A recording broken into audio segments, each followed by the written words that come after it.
Hey everybody, White Richards here, and today we're going to be looking at the scene where Kane's death is announced and the role it plays. So let's start off by watching it. It's about 1 minute, so not too long. Okay, here we go.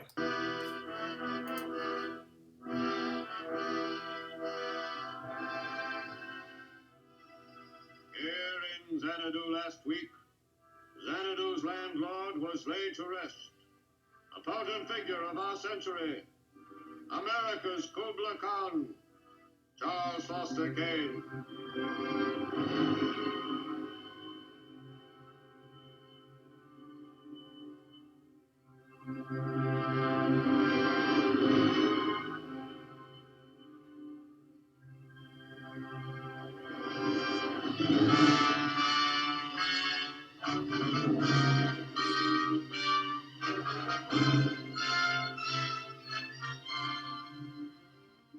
Its humble beginnings in this ramshackle building, a dying daily.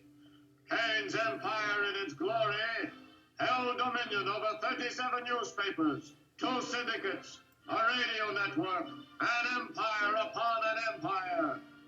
The first of grocery stores.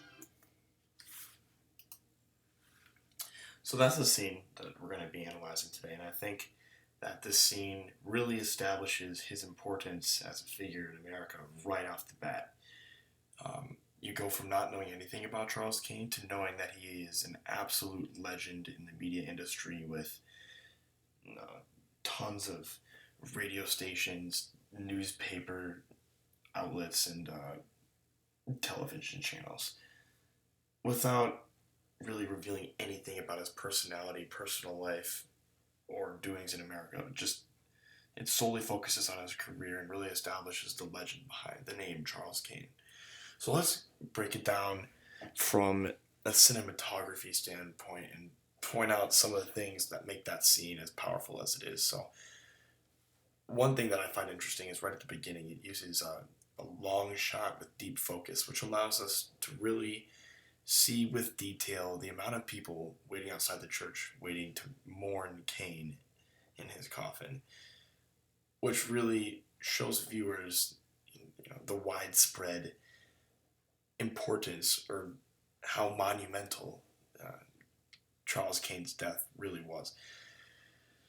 And right after that, a really cool editing technique was used where it kept flipping through newspapers from different cities and in different languages. I think I saw Russian. I know I saw Japanese in there.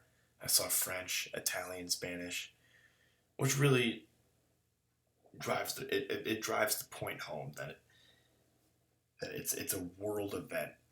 I think it really is, setting up this infamous tycoon personality that Charles Kane had.